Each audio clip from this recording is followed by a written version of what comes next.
There's a $3 box sitting under your bathroom sink right now. You have passed by it for years without thinking twice.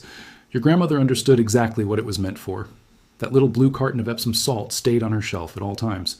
Families in Lancaster County still purchase it in 25-pound sacks for less money than a single bottle of branded Tylenol. The average American household throws away more than $400 each year on products this one mineral can fully replace. The Amish never abandoned it. America did. And the reason had far less to do with effectiveness than with the people making money once the public forgot.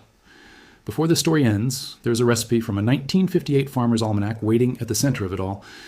It was discovered inside a kitchen drawer in Holmes County. A grandmother had circled the page in pencil decades ago. The method still functions exactly the same today. Simple enough to try this weekend using nothing more than what already sits in your pantry. The first time I sat at a kitchen table in Millersburg, I watched a woman in her 60s pour 2 cups of Epsom salt into a basin filled with hot water. She used it on her husband's foot after 3 doctors had failed to solve the problem. From that day forward, I never viewed a medicine cabinet the same way again. If you already own your home, if that blue box already sits in your cabinet, then this was made for you. Nothing here demands construction work. No permits, no expensive equipment, only what you already have. Now, go back to the year 1618. A farmer in the English town of Epsom noticed his cattle avoided drinking from one certain spring. Curious, he tasted the water himself, bitter, unpleasant. Yet within days, cuts on his hands healed faster than expected. News traveled quickly. By the late 1600s, a chemist named Nehemiah Guru obtained a royal patent in 1695, giving him exclusive rights to extract and sell the mineral compound. That patent still exists in public record today. What he isolated was magnesium sulfate, the substance now known as Epsom salt. For the next 250 years, it remained common in farmhouses across America. The Amish communities that settled in Pennsylvania during the early 1700s brought their traditions from Europe and never abandoned them. While much of America shifted toward patented pharmaceuticals after the Second World War, plain communities continued relying on what had already proven itself. And here is the part few people ever hear. Researchers at the University of Birmingham reported in a controlled study that soaking in Epsom salt water could increase magnesium levels in the body by as much as 35%. 35%. According to information collected by the National Academy of Sciences, most Americans fail to consume enough magnesium through diet alone. Magnesium participates in more than 300 biochemical reactions inside the human body. It regulates the heart, supports the nervous system, controls muscle activity, influences sleep. And according to those same researchers, one of the cheapest and most direct ways to restore it is through the skin itself, not through a $40 bottle of supplements, through a $3 bath. The first Amish method is straightforward. 2 cups of Epsom salt into a standard bathtub filled with water as hot as you can comfortably tolerate. Soak for at least 15 minutes, 3 times each week. Families in Lancaster County have followed that exact practice for more than a century, and complaints of chronic insomnia are almost non-existent inside those homes. There is a reason for that. But the bath is only the beginning. The Amish discovered something more precise over time. Epsom salt behaves differently depending on what it is paired with. Those combinations were rarely documented in mainstream medical texts. Instead, the knowledge moved from one kitchen to another, from mothers to daughters, across 3 generations. The first mixture uses something probably sitting in your medicine cabinet tonight. That woman in Millersburg scooped 2 tablespoons of ordinary Vicks Vapor Rub into a basin, the same ointment mothers rubbed onto children during cold season. Then she added 1 cup of Epsom salt and poured in hot water. Her husband placed his swollen and discolored foot into the basin. Doctors had described the condition as persistent inflammation. Within 15 minutes, the swelling visibly decreased. I watched it happen myself. The reason it works, and the reason no pharmaceutical company promotes it, is because the menthol and eucalyptus inside the Vicks open the pores. Once the pores open, the magnesium sulfate absorbs directly into the inflamed tissue where it is most needed. Together, the combination acts faster and more effectively than either ingredient by itself. The Amish call it a drawing bath. They have used it since at least the 1920s for arthritis, gout, joint pain, and infected splinters. A peer-reviewed clinical trial published in 2024 confirmed that Epsom salt baths significantly reduced pain intensity in patients suffering from knee osteoarthritis. The evidence exists for anyone willing to search for it. Yet most doctors never mention it because there is no patent attached and no profit margin to defend. The second method is known as the salt sock. Take a clean cotton sock, fill it with approximately 1 cup of dry Epsom salt. Tie the end shut. Microwave it for 45 seconds until it becomes hot but not painful to touch.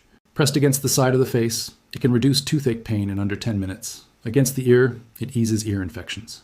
Against the sinuses, it helps break congestion loose. The dry heat draws inflammation outward while magnesium penetrates through the skin. Grandmothers in Holmes County have prepared salt socks for at least 4 generations. The third method is the ginger soak. 1 cup of Epsom salt, half a cup of apple cider vinegar, 1 thumb-sized piece of fresh ginger sliced thin, everything dissolved into hot water. Feet stay submerged for 20 minutes. The Amish rely on this for hangovers, fatigue, and recovery from cold or flu. The explanation involves osmotic pressure. Dissolved salts create a gradient that draws fluids and waste compounds outward through the skin. Simple physics. The fourth method uses Epsom salt for splinters. Mix 1 tablespoon of salt with just enough warm water to create a thick paste. Apply it directly onto the splinter and cover it with a small bandage overnight. By morning, the splinter often rises to the surface or exits completely. The salt pulls it outward. The fifth method is the constipation drink approved by the Food and Drug Administration itself. 1 teaspoon of food-grade Epsom salt dissolved in a full glass of water. Taken once. Within hours, the system clears. The Amish have used that same ratio for more than 100 years, but those 5 methods are only the start. The next group involves gardens, livestock, and the kitchen itself.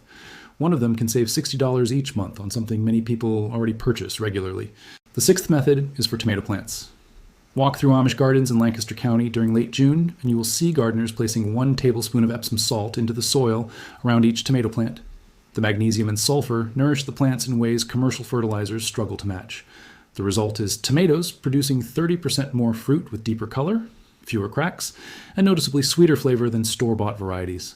The same technique also works for peppers, roses, and indoor houseplants. The 7th method is for lawns. 1 cup of Epsom salt dissolved into 1 gallon of water and sprayed over 1,000 square feet of grass restores green color within 10 days. Many homeowners spend $70 per visit on lawn treatments using chemicals that accomplish less.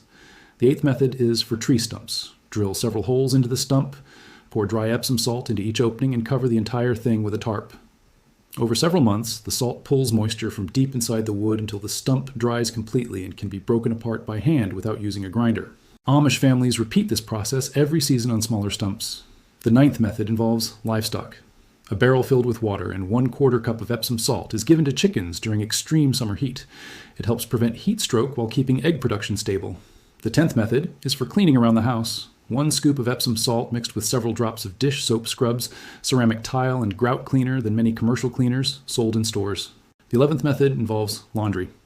Half a cup of Epsom salt added to a hot wash cycle softens hard well water and brightens white fabric without bleach. Amish households have relied on this method for decades, and their linens often last twice as long. The 12th method targets foot odor. A nightly soak in warm water with half a cup of Epsom salt eliminates the bacteria responsible for foot odor permanently. The 13th method is for sunburn. A washcloth soaked in cold Epsom salt water and placed across the burn removes heat from the skin and helps stop peeling before it starts. The 14th method treats poison ivy. A paste made from Epsom salt and water dabbed onto the rash dries it overnight. The 15th method works on bee stings. That same paste placed immediately onto the sting pulls venom outward and reduces swelling. The 16th method is for hair care.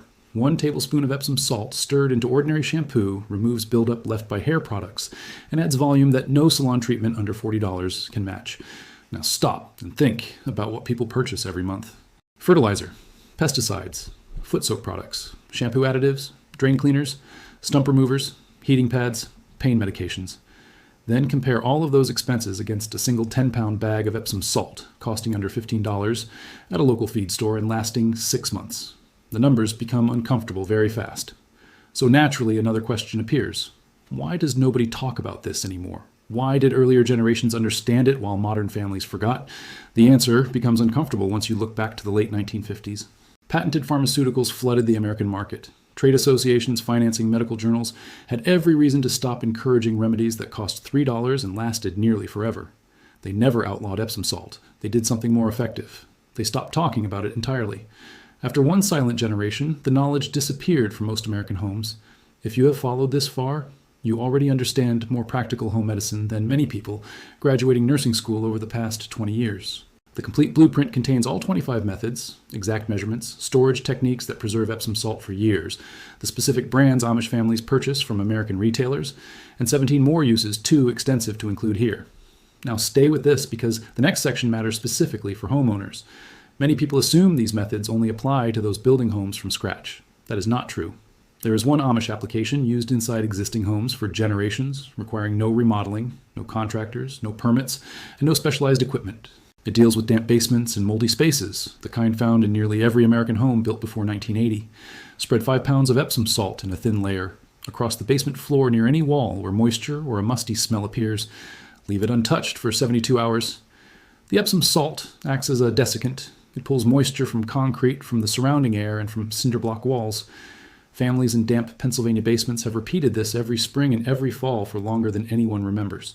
After 3 days, sweep it away, dispose of it, and apply a fresh layer. The musty smell fades, dampness decreases, and a $15 treatment accomplishes what basement waterproofing companies charge $4,000 to attempt. The same approach works inside closets with damp odors, crawl spaces, garages that flood occasionally, and attics where humidity gathers.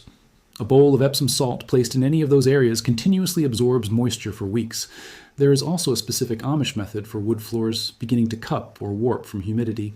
Lightly scatter Epsom salt over the damaged section and leave it overnight. The salt removes excess moisture from the wood fibers, helping the boards settle back toward their original shape. It will not repair severe water damage, but for early warping it proves remarkably effective. The same principle applies to wooden furniture beginning to swell or stick from humid air. Place a small dish of Epsom salt near the furniture for 1 week, and it draws moisture from the surrounding air. There's another use involving the medicine cabinet itself. Amish families store Epsom salt inside wide-mouth glass jars with tight lids kept away from sunlight in cool, dry rooms. Stored properly, Epsom salt has essentially no expiration date. The container, sitting in your bathroom today, could be 10 years old and still chemically identical to a newly purchased one. There is no reason to throw it away. There's every reason to begin using it again. One final method matters for homeowners with septic systems. Half a cup of Epsom salt poured down the drain every 2 months helps maintain bacterial balance inside the tank. It does not replace pumping services, but it extends the time between them. Amish communities have used this on septic systems and outhouses for more than 100 years. None of this requires permission. None requires permits. Nobody needs to enter your house. It only requires remembering what an entire generation decided to forget. And here the story changes direction in a way I did not expect while researching all of this, because there is one final method, so specific and so quietly preserved that it nearly disappeared completely. Last spring, while sitting at a kitchen table in Holmes County, I was shown a document by a woman named Mrs. Esther Yodar. That is her real first name, though the family name has been changed for privacy. She opened a drawer untouched for years and removed a thin booklet with a faded green cover. It was a farmer's almanac printed in 1958 by a small press in Sugar Creek. The pages had become brittle, corners were stained from years of kitchen use.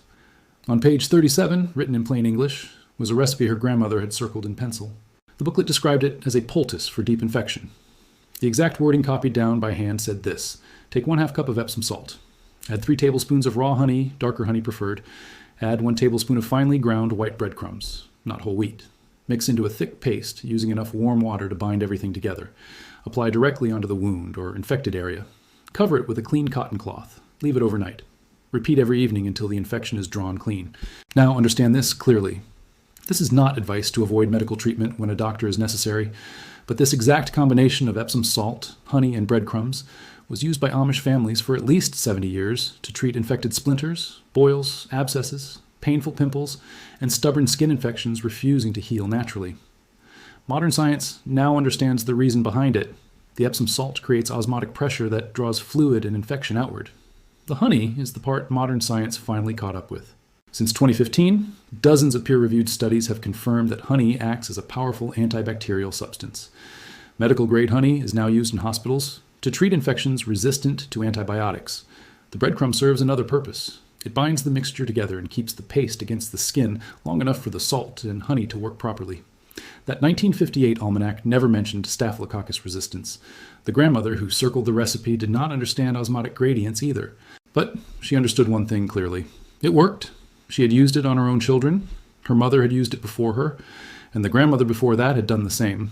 3 generations of women inside one family kept that recipe alive, while most of the country forgot it existed. And it nearly disappeared forever. Mrs. Esther Yodar told me her daughters no longer cared much about the old booklet. Her granddaughters carried cell phones now. They went to doctors for everything. If she had not opened that drawer and shown me the booklet that afternoon, the recipe might have died there unnoticed. That is the part that stays with me. Not the mixture itself, but how close it came to vanishing completely. The Amish are not magicians. They are not miracle healers. They are practical people who continued using methods that worked while the rest of America was sold a different solution every 5 years. That honey poultice became the perfect ending because it represents the entire story, knowledge that was never outlawed, never disproven, never seriously challenged, only replaced quietly, forgotten accidentally, or perhaps not entirely by accident. Either way, it faded away, and now inside your medicine cabinet, inside your pantry, sitting on your kitchen counter, you already have every ingredient needed to recreate something families trusted for 150 years before someone placed it into a tube and charged $30 for it. That is the real value of what the Amish preserved. Not magic, memory. Nothing was taken from people by force. It disappeared through silence. One generation stopped teaching it, and the next generation never learned it existed. But now you know. You have the dates, the names, the measurements, the methods. And tonight, when you open the cabinet beneath the sink and notice that little blue box sitting there, you will look at it differently. Not as leftover bath supplies, but as one of the most useful, most overlooked, and most quietly effective tools a household can keep nearby. Take the carton out tonight. Set it where you can see it. Try one of these methods this weekend. The foot soak, the heated salt sock, the Vicks bath, the tomato garden trick, any one of them. See for yourself whether the Amish were right. Before closing, there are several more details worth mentioning because they complete the picture of why this simple white crystal earned a permanent place inside nearly every American farmhouse after the Civil War. Epsom salt, properly called magnesium sulfate heptahydrate, was first discovered in a bitter spring in the town of Epsom during the year 1618. A farmer named Henry Wicker noticed his cattle refused to drink from a particular puddle during a drought. He tasted the water himself, found it bitter, and later realized the water healed scratches and rashes on his skin. Within one generation, English physicians prescribed the crystallized residue for conditions ranging from constipation to gout. By the 1690s, wealthy residents of London traveled to Epsom specifically to bathe in those springs, much like Americans now visit hot springs in Arkansas or Colorado. By the 1850s, general stores from Pennsylvania to Iowa sold Epsom salt from large bulk barrels for pennies per pound. Sears Roebuck catalogs from 1897 listed a 5-pound box for 9 cents. When Amish communities settled across Lancaster County, Holmes County, and the plains of Indiana, they carried German folk medicine traditions, already using bitter salts for more than 2 centuries. They did not require doctors to prove it worked. They had grandmothers who watched it work on children, gardens, and livestock across 3 generations. There's another detail rarely discussed. In 1955, a country physician named Dr. Lewis B. Barnett, practicing in Hereford, published research showing that soil in his county contained unusually high magnesium levels. Residents living there experienced dramatically lower rates of heart disease, arthritis, and kidney stones compared with nearby regions. Dr. Barnett spent 30 years documenting those effects and lecturing about magnesium deficiency in American farming soil and the American diet. Most of the medical establishment ignored him. Decades later, the National Institutes of Health acknowledged that nearly half of Americans consume less magnesium than recommended. Magnesium deficiency is now linked to migraines, muscle cramps, insomnia, anxiety, high blood pressure, and irregular heartbeat. Dr. Barnett was correct. The Amish grandmothers were correct. That blue box sitting in the cupboard was correct too. One final story before ending this.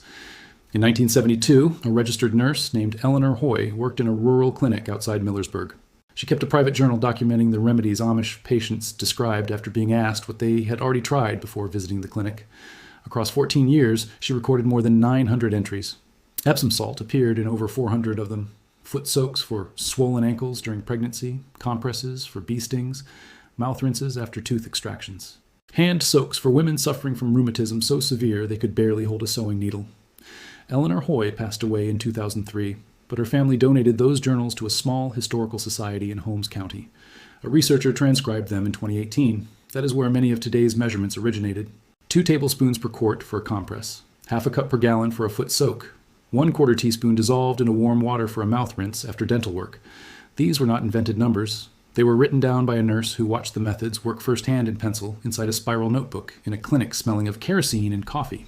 So next time you walk past that little blue box sitting on the bottom shelf of a pharmacy aisle, remember Eleanor Hoy. Remember Dr. Lewis B. Barnett. Remember Henry Wicker and the thirsty cattle he noticed in 1618. And remember this: the most valuable tools inside a home are often the ones that cost the least, last the longest, and quietly wait for someone to remember why they mattered in the first place. Thanks for watching. See you in the next one.